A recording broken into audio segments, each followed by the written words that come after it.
Okay, let's go.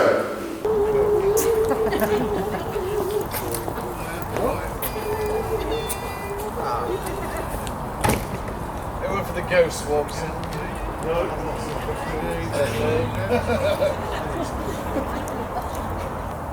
Lovely.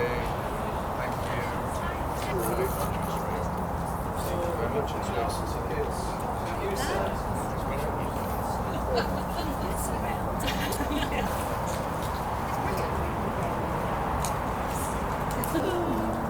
So everyone, anyone been on our ghost walks before? In you. Our particular ones, looking last ones, yes, a few big. You probably know that we usually have our head of security, Dave, usually joins us. You know, the Grim Reaper dressed in black. He's not with us, actually. I'm not sure why. I'll wait till a few more minutes. Hopefully he will turn up. Apparently he's passed his driving test recently, so maybe quite a part. Who knows? Anyway, it's love the way everyone's standing apart from each other. By the end, hopefully you're a little bit closer to each other. Could you make sure you check you know how to turn on your torches on your mobile phone, please? We'll ask you to put our phones onto aeroplane mode when we do enter in, though. What else to say? For theatricalities and a bit of a record keeping tonight, we are sort of recording a documentary over here. Any of you got any objections to that, please just come and mention it to me afterwards.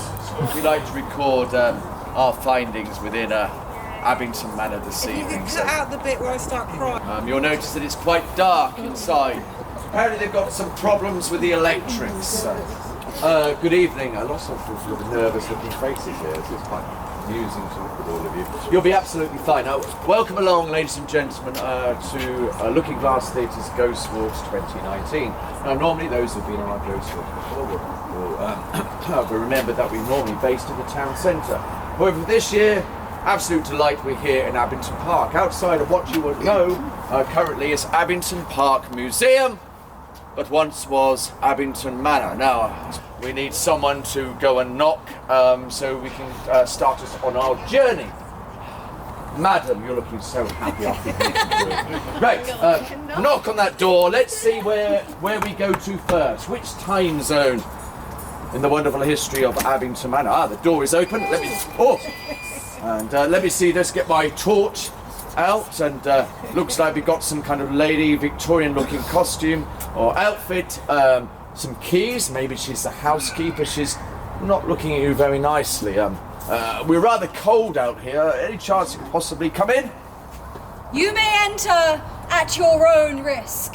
Right, that's a nice way to start, isn't it? Well, yes, let's now enter in. Hopefully a little bit warm in there. There is some illumination as well, so no need to use your torches. Oh, they've started there. Eager. Looks like there's some kind of body inside as well on the table. Don't touch that, please. Take a chance, walk through.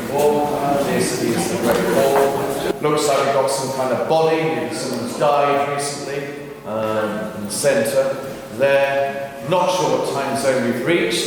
She does look like she's a housekeeper, possibly from the latter Victorian period. Keep coming in, everyone. We're no longer in when the door shuts. Keep coming in. Plenty of room for you, and nice and warm. Not sure what we do next. I'm sure this housekeeper lady will explain to us all.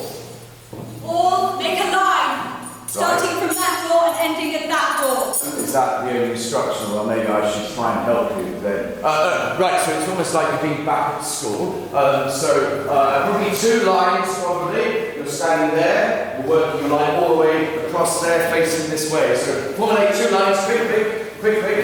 Can't keep the housekeeper waiting.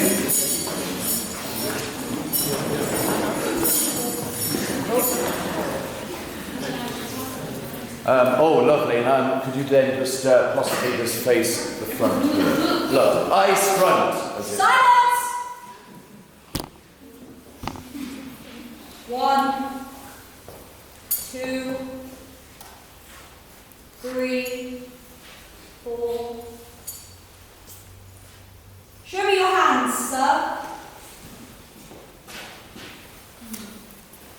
5, 6, 7, 8, Have you washed today at all, sir? Dear, good answer. Is something amusing?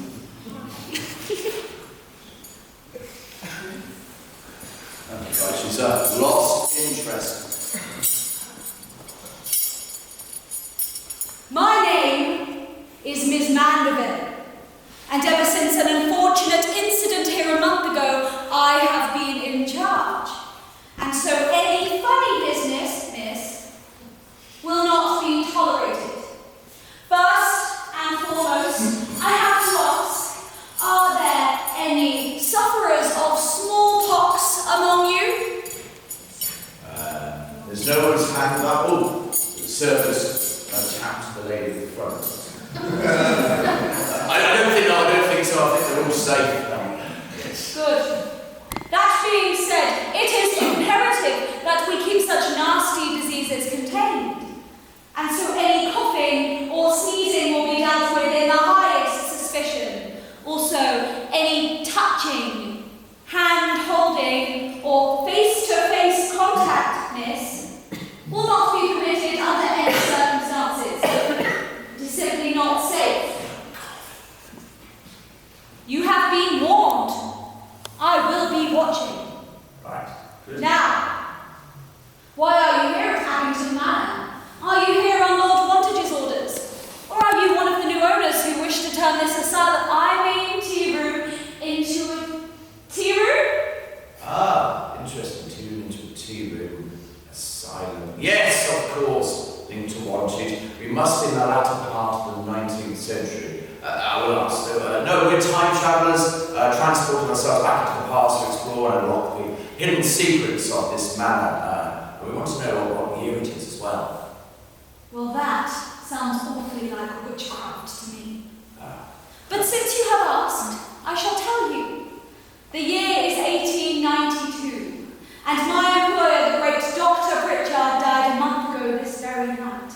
The building has been taken over and is no longer an asylum for the insane, and all of its inmates, patients, have gone. So they say. Now, would any of you here like a nice, cosy cup of tea? Oh, yes. Oh, we've got some takers, please. Yeah, I'll have one. Milk and 2 sugars, please. Remain here. Right. I will go and pop the kettle on. Put the kettle on, jolly good. Right, door closing. Hands up, would you like some tea? Hands up. Right, 1, 2, 3. About 5, there's 6 of us. Strange housekeeper. Well, I suppose I should try and keep yourselves amused. Maybe indeed I should consult my ye olde iPad with a little bit of historical facts, maybe some ghost stories as well in China. How's that sound? Oh, yes, she's jumping through the right. So, apparently, Abington means Abba's firm. Apparently, it's a reference to the Anglo-Saxon origin. Now, the manor of Abington in the Domesday Book is listed as being owned by a Richard before passing to Lysias and then the Bassenbergs of Benefield. Now, there are many strange cries and noises that are heard in this museum. And if you feel yourself being watched, sir, then there's a good chance that you probably are. They do say that if one was to stand here silently late at night, you might be unfortunate enough, madam, to hear the sounds of laughter from a particular woman. Apparently, she's a spirit of Mary Colville, the granddaughter of Humphrey Bassenberg. Yeah, I'm thinking about a woken spirit. Yes, indeed, it must be Mary. Apparently, she inherited a manor as her grandfather died without providing a single male heir. Next time the story, she's not going to like that. Apparently, your joyfulness in Maryland soon stopped when your son died. Yes. Dear. Apparently, it was divided. Will Ashby and many others. I'm so sorry. You've upset the spirits now. Where's that tea? No, Oh, move direction. Interesting. No milk. There's no milk in the entire building, so I'm going to pop out and get some. Right, very good. If you're going out, we can't be expected to stay here. Any chance we can explore this wonderful building? Yes? Be it on your own heads. Right. I advise you stay together. Do not fall astray. Some say that the residents of this manor never left, and they don't take too kindly to strangers. Right. You need to go out the front door, that's not interesting. Going through that door. There must be sort of a back door to the house, possibly. Well, let's move forward now with finding out what happened next in the history of the manor. Well, apparently we move now to the 1390s. Sir Nicholas Lyon, a Yorkshire man, has just purchased Abington, and his daughter Elizabeth has just married Robert Bernard. Yes, some kind of lived there. And who doesn't quite know what at this particular moment, but let us move on. They have a son called Thomas Bernard, who later inherits the property on the death of his grandfather in about 1450. However, for some strange reason, he does not ever appear to have lived here.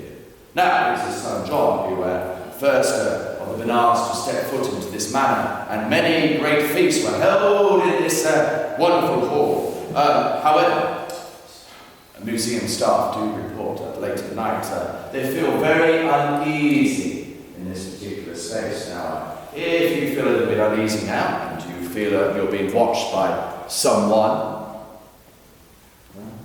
or something, and you probably are, high above your heads, there is a secret compartment, and they do say that servants would open it very slowly and look down into the hall to see the progress of the feast. It appears, ladies and gentlemen, that we are being watched. I think indeed it's time for us to move from this very space.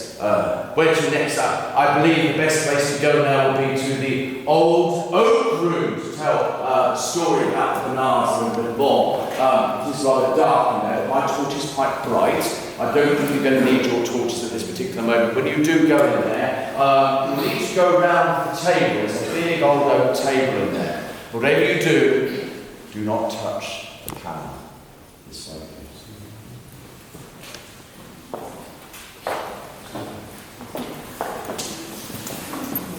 Well, there.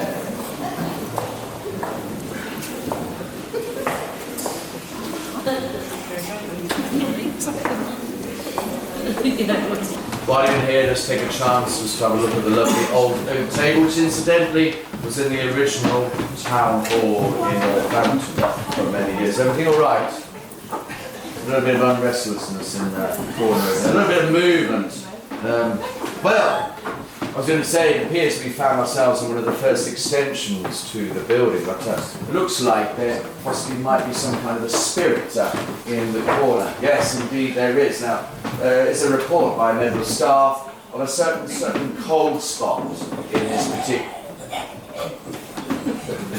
this particular room. Apparently, if you were to stand there, and I don't suggest anyone does that now, you'll put the chill right through you. He's also looking at those wooden panelling. Now, perhaps I need to consult a little bit further to find out why indeed he's doing that. Well, oh yes, apparently this wooden panelling was originally situated in the Great Hall. So why was it moved? Well, no one knows the real answers, but if you were to look very closely at the wooden panelling, you will notice just above the archway there, that you'll notice that is the coat of arms, actually of the Bernard family, so there's a reference there. So,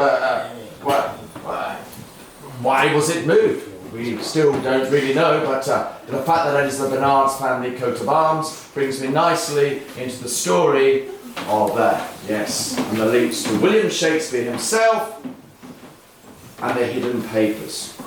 Now, when Eleanor Bernard died in 1634, her son, the third John, took possession of the house. His first wife mysteriously died in 1642. However, John did marry once more 7 years later to an Elizabeth Nash. That's a good reference. Everything all right? Okay, has he moved? Yes, look, listen to my story, take your mind off things. Apparently, Elizabeth Nash was the widowed daughter of Dr. and Suzanne Hall of New Place, Stratford-upon-Avon. Suzanne was the eldest daughter and sole surviving executor of William Shakespeare, ladies and gentlemen, himself. And since she died soon after her daughter's second marriage, any of the poet's papers would have passed to Elizabeth. So what is so special about this room? Well, it was reported on numerous occasions that a certain ghostly figure of a woman is seen around the museum, and some believe it to be, sir, the ghost of Elizabeth Bernard herself. Indeed. It seems we have awoken that spirit. Perhaps we'll move to the side and let her in. She's looking at the oak panelling. Very intent.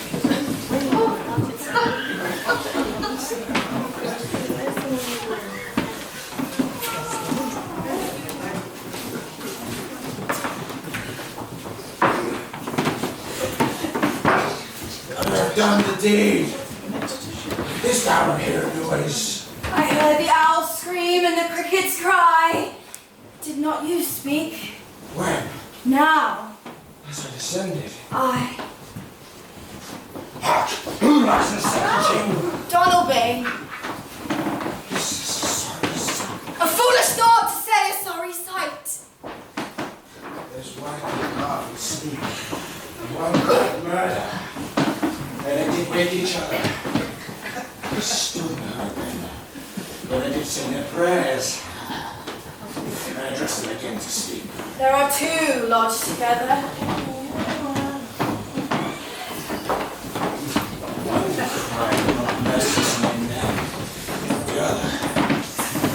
I've seen these humans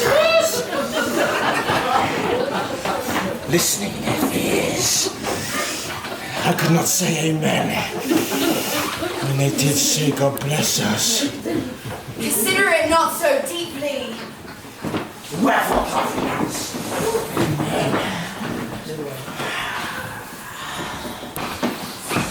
I most need a blessing and amen.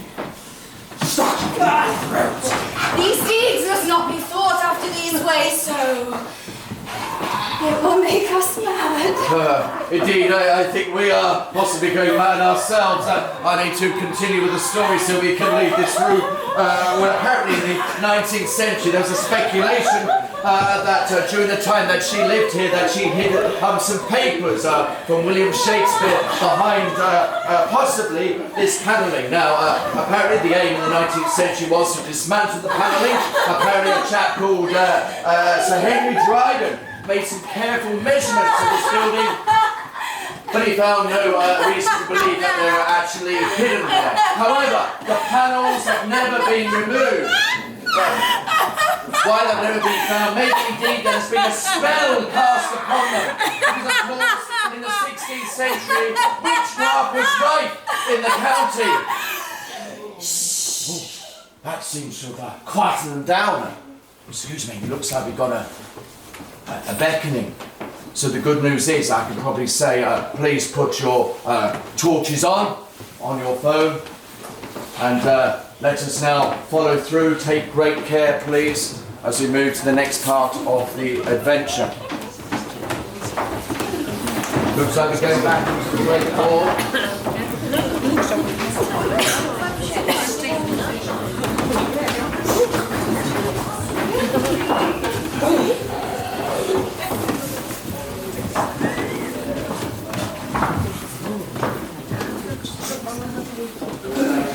Towards the closed door. Be interested to see if she can walk through it, as all true ghosts should.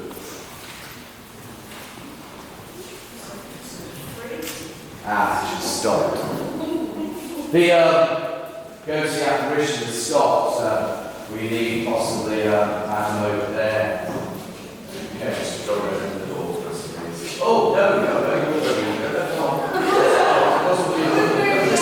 Yours is always open the door. Please open the door, keep it open so we all go through. We're now heading to another part of Abington Man. Torches at this point can still be on, however they soon will be going off. We'll let the Elizabeth go through first. You're frozen. The door's closed. We see another door that's locked, and by the look of her face, she's wanting us to possibly open it. Don't know what's behind there at all. I think we need to possibly find out. Could be Miss Mandeville, who's come back. Could even be Dave, our head of security. Wouldn't that be great? Sir, go for it. Open the door. Let's see who's behind it. It could be an apparition. Who have we got? Ah, it's Dave! A big round of applause! Dave's here! Dave! Where have you been, Dave? Where have you been? I know that you've just taken your driving... A parking violation. Parking permit, Dave. Oh dear. So you bought a new car, have you? What is it? Let me have a look. A hearse. Yes, he's bought a hearse, everyone. And what's your number plate? Oh, let's have a look. Dave 1. Well, I'm afraid to say that what I want you to do is you need to be at the back of the queue. All right, we missed a lot of the action already. We've got a ghost who almost wants us to continue on our journey. Maybe indeed you stay at the back and let's see where she wants to go next. She's looking towards that door that was open, see, earlier and now closed. She's walking towards it.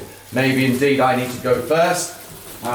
This takes us out into the courtyard. Now through the kitchen you can put your phone torches on, but then the torches need to go off. Now, before you go through, we are entering into the 1600s. Witchcraft is rife in Northamptonshire. They do say now, if you encounter a witch, the best way to deal with them is to put your torches on your phone and put them straight at their eyes, but don't look at them. You've been warned. Keep your torches off there. We don't want to attract any attention at all. When you go into the courtyard, they need to be off. You can keep them on just through this kitchen area. But before so, let's have a look in the fridge. There's lots of milk. Almost as if she wants us to explore, Miss Mandeville. Right this way, please. Heading out to the outside. We've got some monks in there.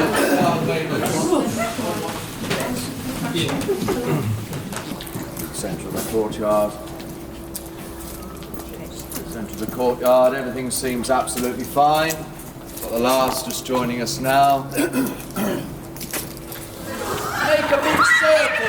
Make a big circle, please! Make a big circle, audience members! Make a big circle, move back or you'll be called a witch!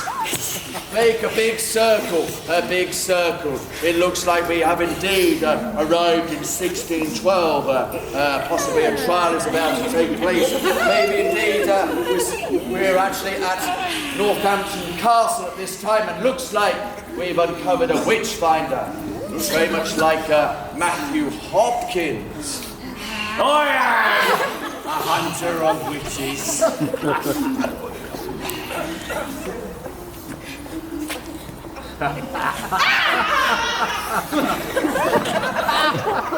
Right, madam. Yes. What is a witch? One who worketh by the devil, or by devilish or curious arts, harms or heals, using magic in the working of wonders. Well, it's a pleasure to meet you, Mr. Hopkins, General, sir. But, excuse me, I think you're a little bit outside your time zone, sir. The year is 1612, and you weren't born till 1620. Clearly there is some sorcery.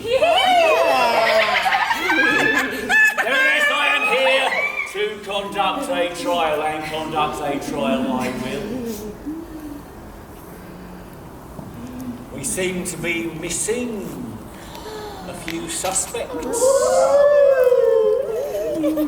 I am looking for anyone with a wrinkly face, a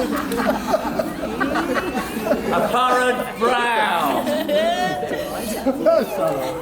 a hairy lip, a gobber tooth, a squinty eye, A squeaky voice.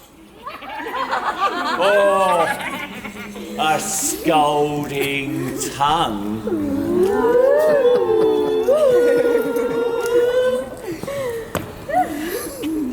Arthur Bill, where are you?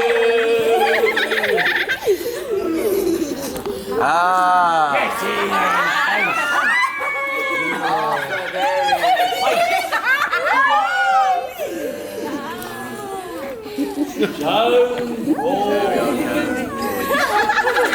Joan Bourne, get in there is no escape. Let the trial begin! Agnes Brown, Joan Vaughan, mother and daughter of Gilsborough, you are accused of bewitching the lord of the manor, Danbury's Court, Belsa, and his sister, Elizabeth. How do you plead? Not guilty! Arthur Bill. You are accused of bewitching to death a woman and some of her cattle in rounds. How do you plead? Guilty. The Lord has spoken. Helen Jenkinson.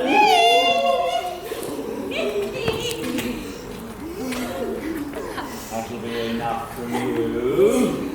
You are accused of bewitching to death a child. Mary Barber. And you of bewitching to death a grown man. How do you plead? Not guilty. We shall see. That's what they all say. At this particular point, just to explain one of the methods of deducing whether or not they were actually witches, was to throw them into the local river. If they were to sink down and drown, the good news is, madam, that you're not a witch, but you would have drowned anyway. So Yeah, I can't yeah. swim. You can't swim, so you're not a witch. If you went up to the top and survived, you definitely were witches. So I think we need to get on now with the verdict. I have listened carefully to your pathetic pleas of innocence, but you are still alive. And therefore you are guilty! Your punishment will be to be taken to the gallows at Abington, where you will be hung by the neck until almost dead. Then you will be burned until nothing is left but your ashes! This is not good. We need to get rid of them. We need to move from this room. Possibly forward from 1612. Be gone, spirits. Be gone, be gone, be gone. Go to Abington Gallows. Go. I've got a knife on steak for you! And so, Come back here! move from 1612. But before we do that, it looks like Elizabeth is still with us. Why, indeed, of course, there is still one more ghostly story to unlock about this courtyard now. It's said that during a summer or two ago, audience members were watching a performance during the summer, a Shakespearean performance, when they happened to look up. And as they looked up, they looked round at the windows, and there was a ghostly tale that regularly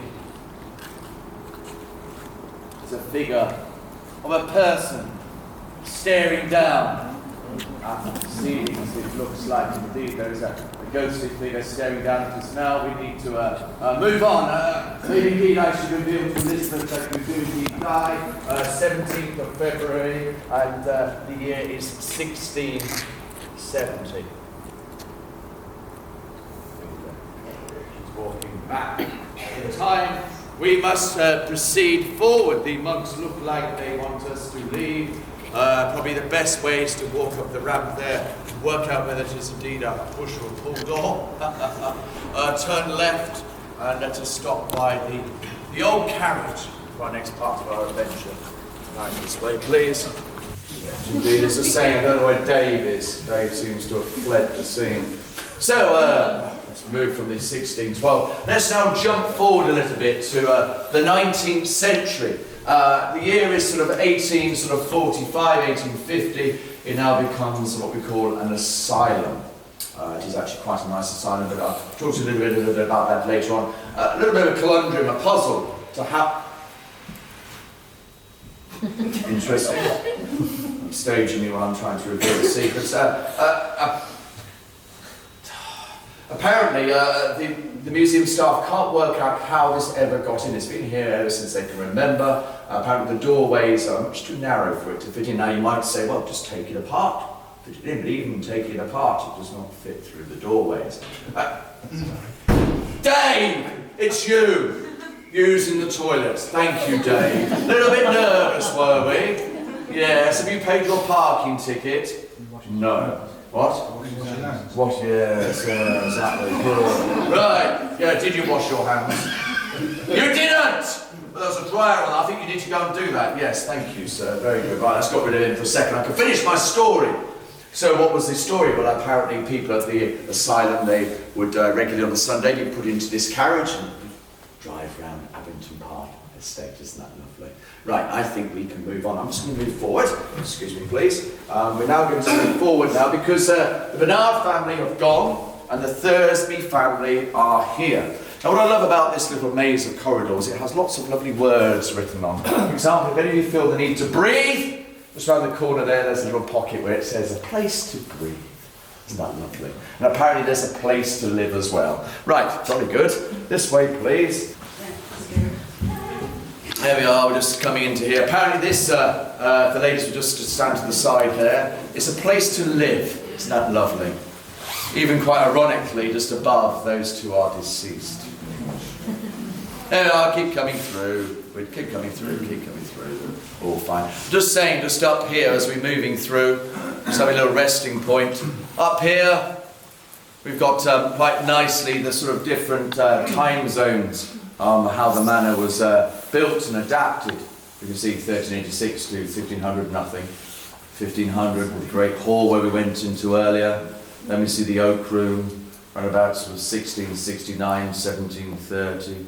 Moving through then into 1730, 1840, we see the haunted East Range. Yes, hopefully we'll get there a little bit later on. And then move forward into the time zone where we really started, 1892. You can see the courtyard is in there.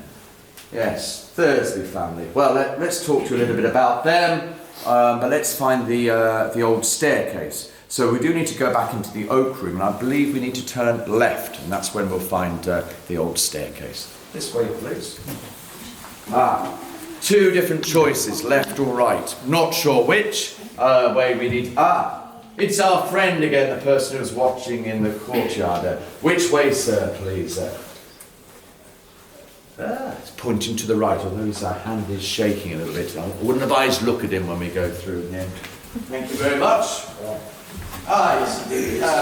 Yes, we now reach the 1660s. I mentioned the Thursby family. William Thursby becomes the new owner of Abington Estate. Apparently he remodels it a little bit, and also some rebuilding takes place, including a water tower in the northeast corner of the park above the lake.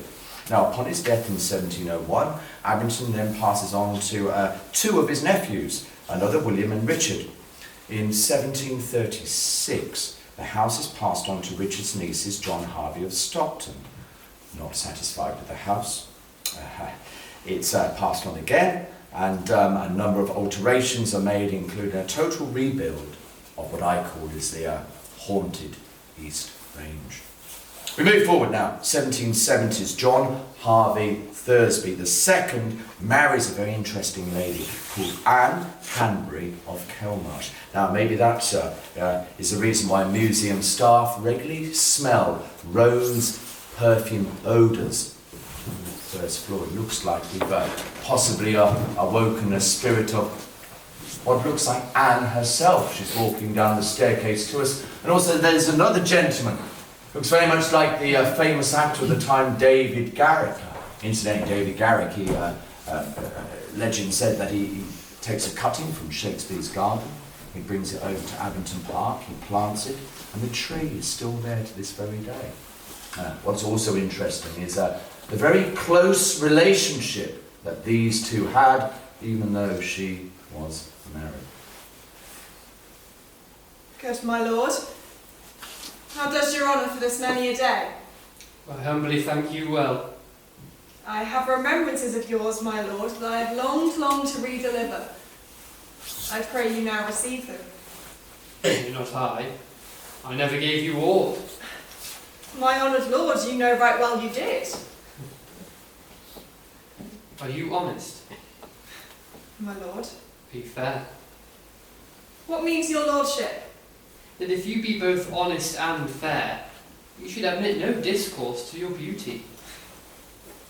Could beauty, my lord, have better commerce than with honesty? Aye. Truly. I did love you. Once. Indeed.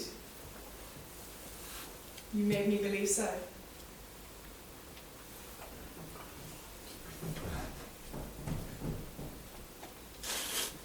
Seems that our spirits are now leaving us, which poses the question of what sort of woman was Anne.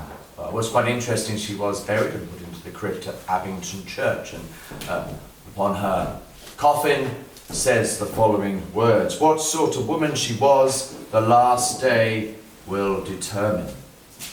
As they disappear into the darkness, they're almost inviting us to follow. We will be going up these stairs. We have two choices, to the left or to the right. If any of you have seen that film, is it The Woman in Black? The corridor reminds me a little bit of that. Dave, are you going to be following at the back? You're not. A little bit scared again, are we? Pay your parking permit. Right, ladies and gentlemen, you can use your torches when you go up the staircase. We don't want anyone to slip or fall, do we? No. Good.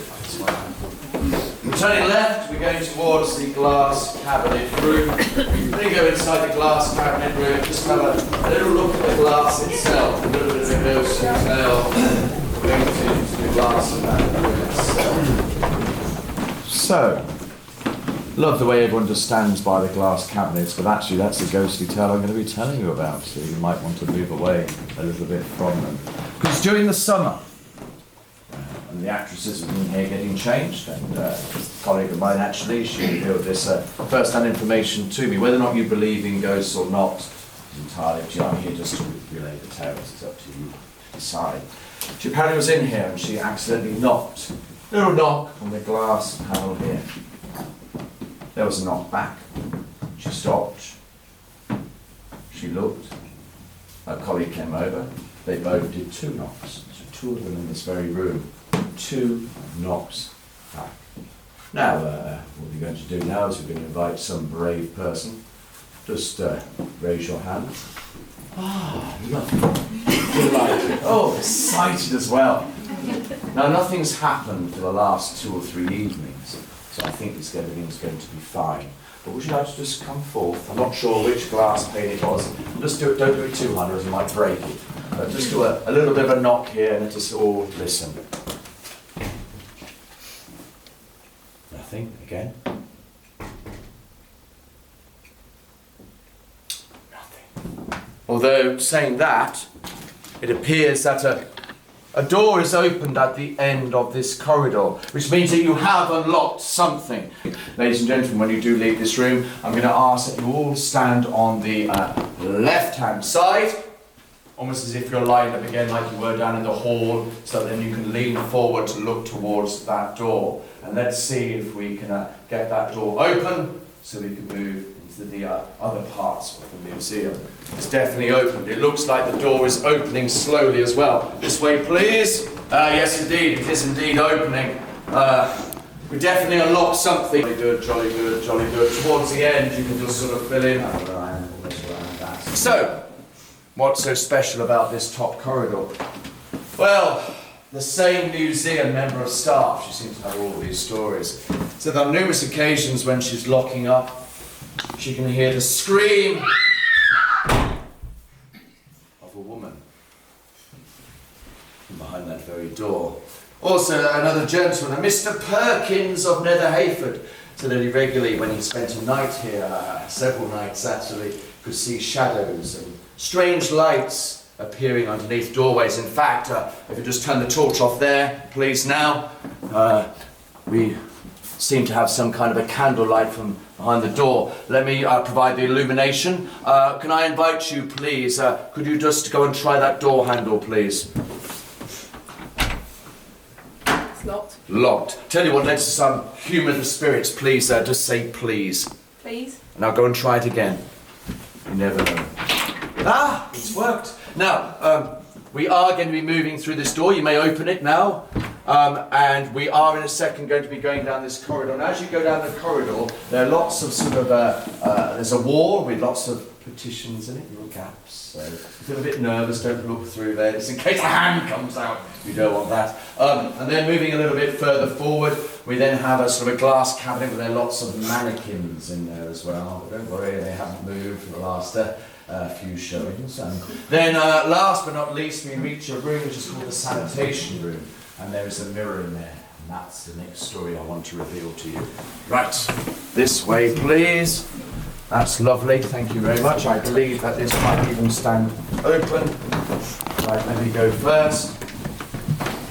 Making our way to the sanitation room. When we do go in there, you can all fill up the room and you feel brave enough, look in the mirror. Well, have a rest. Have a rest, man. Have a rest. Fill yourselves in. You can stand in the middle as well. Absolutely stand in the middle. There's no reason why you shouldn't. There we are. So while you're just waiting, again, as I say, just sir, it's right in front of that mirror as well. Nucleus of the story. That's fine, sir. You're looking away from it, not into it. That's good. Very good. You all right? Everything okay? A little bit nervous. Dave hasn't followed up, has he? No? Something was there. Something? Really? Could be the mannequins. So, we're in this room. So what's so special about this room? Well, draw your attention onto this lovely old mirror.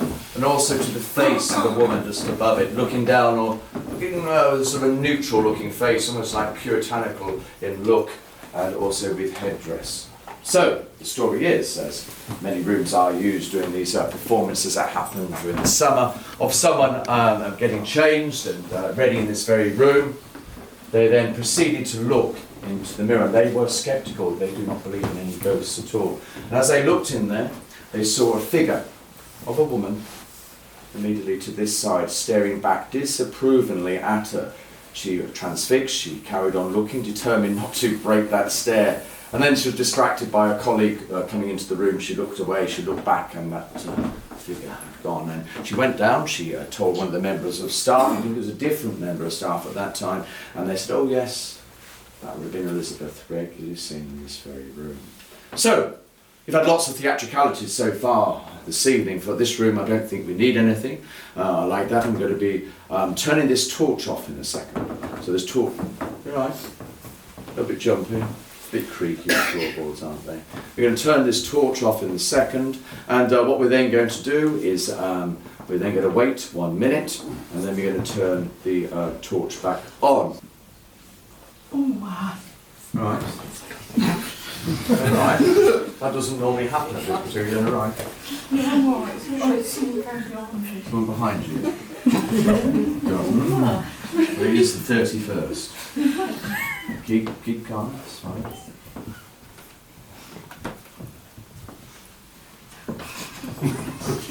Alright, there's lots of nervous.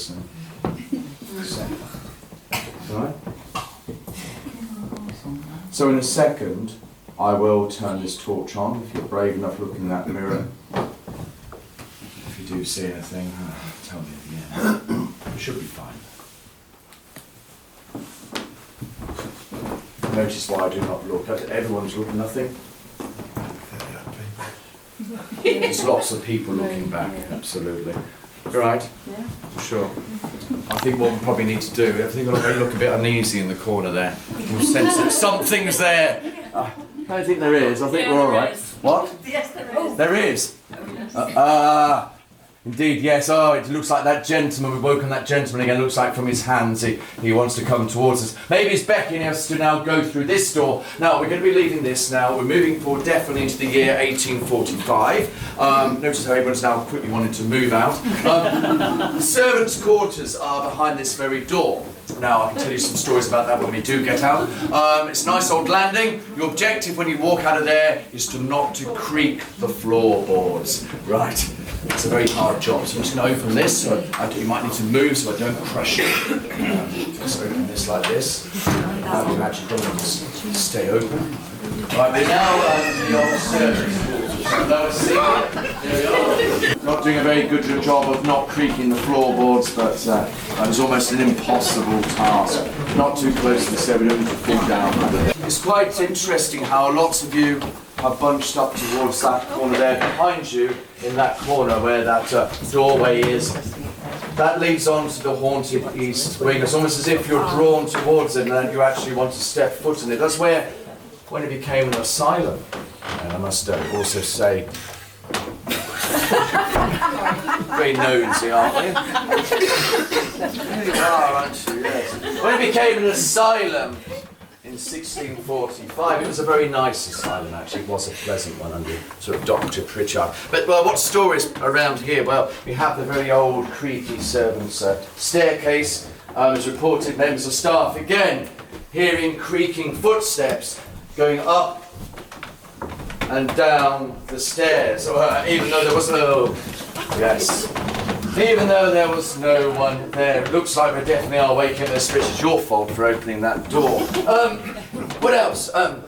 Also, members of staff feeling very uneasy in this particular spot. And also, one person reported, although I don't quite believe it, of a hand reaching out and grabbing a person on the shoulder. I think you ought to let it out, madam. You seem to have awoken Dr. Pritchard. He's not looking very happy at all. It's your fault for opening the door. Looks like he might be checking in on his inmates. He's heading towards the door, and it's opening as well. And there's some kind of groans happening from down there. Right. Well, the door shuts, but for us to continue, we need to see if you've got any of the symptoms that would then permit you to walk down that corridor. Now, in the 19th century, apparently, if you read a novel, you'll probably be put inside an asylum. Anyone guilty of that? No. You're nodding your head, sir. What else? If the wives at that time argued with their husbands, they were put into an asylum. Yeah? If you were lazy, you were put into an asylum. If you were overworked, you were put into asylum. And apparently if you're old, you're put into asylum. Does everyone qualify for at least one of those? Well, nevertheless, we are going to venture forward. It's a long corridor. To the right, there are the doorways that would have gone into the inmates' bedrooms. I will check to see if they're locked. I would like everyone, when we do go in, to stand now on the right-hand side, and again do that thing of sort of just standing back up against the wall. I need to check all the inmates in so that I can get you to your bedrooms. Right, this way, please. I open the door. Lovely, yes, this is the inmates' corridor. And as you saw the doorways coming in, that's where they would have been kept. Last to go in now. Now, I must just say, if anything does go dreadfully wrong in this place, this is the emergency evacuation procedures, that we do not panic. We turn around that way and we walk out. Well, if we do go down the staircase, be very careful. The bottom stair is a little bit lower than we thought, do we? So that's all the health and safety briefing done. So, what's the story about this particular corridor? A certain lady, not you, madam, just over there, please. Make yourself a little bit obvious. Was sitting down on that windowsill just there, just this summer, a member of staff, when she saw coming through this doorway a very tall gentleman walking towards her. I said, what was that particular person like? Said he had a top hat on, dressed in some kind of Victorian outfit. I said, please describe further. Could you see in any detail? She said, no, it was just very, very fuzzy. Was he looking at you? No. What was he doing? I said, well, he was probably checking each handle and each of the doors to make sure that they were locked and the inmates couldn't get out. That's not good news. That possibly means that the inmates are about to be let out. We need to apply the emergency evacuation procedure. Let us go back down to the Great Hall. Use your torches if you want to.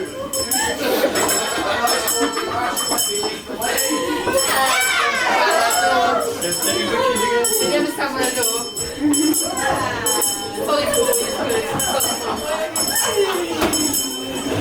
Stay, play with me.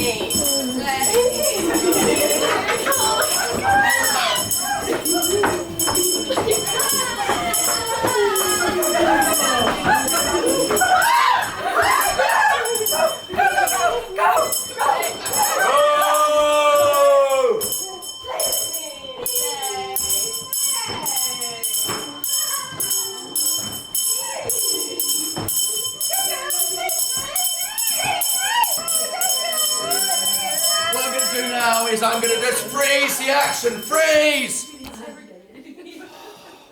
Oh dear, that doesn't sound promising. The powers of magic. I need to explain what we need to do. We couldn't turn right when we went down to the bottom of the steps. They were blocking that way. We need to get round to the Great Hall. We also need to, when we do get to the Great Hall, we need to all join hands round the table, and we need to chant the chant that we always do every year. Some of you might know it. I'm going to teach it to you now. So everyone, remember this and repeat after me. From ghoulies and ghosties, and long-legged beasties, and things that go bump in the night. Good Lord, deliver us. Let's try it again. From ghoulies and ghosties, and long-legged beasties, and things that go bump in the night. Good Lord, deliver us. When we do it, we're all going to be going like that with our hands. We got that, but we've got to get there. Now, this is the long way round. We need two brave victims to lead the way. I think it should be you, sir. Definitely you that way. And you'd like to do everything. Yes, you two. Right. So good luck. We know we're going to go to the Great Hall. We know we're going to meet there, and we're all going to join around the table. Right, you two first, and we're going to go. Good luck. Unfreeze.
I think we have done it. Come back!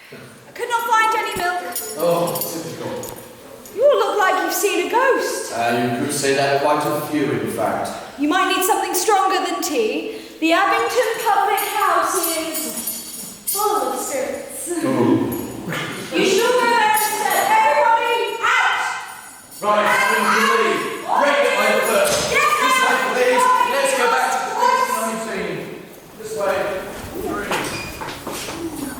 4, 5, 6, 7,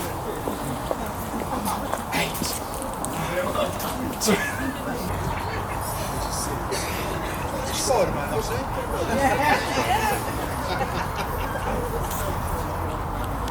So, ladies and gentlemen, I can successfully say that about 30 of you went in and 30 of you have successfully managed to make it out alive.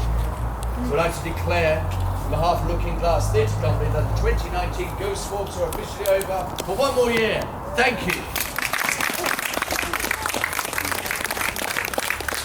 For those of us who haven't been on our walks before, we also conduct the mystery tours in conjunction with the Borough Council. And we'll successfully also be running them next year as well. You'll find information on our website or on our Facebook page, Looking Glass Theatre. How can you help? Comments on our social media. That'll be fantastic, helping to bring Northampton's history alive once more. Thank you for coming, and take care, and see you all soon. Thank you. Thank you.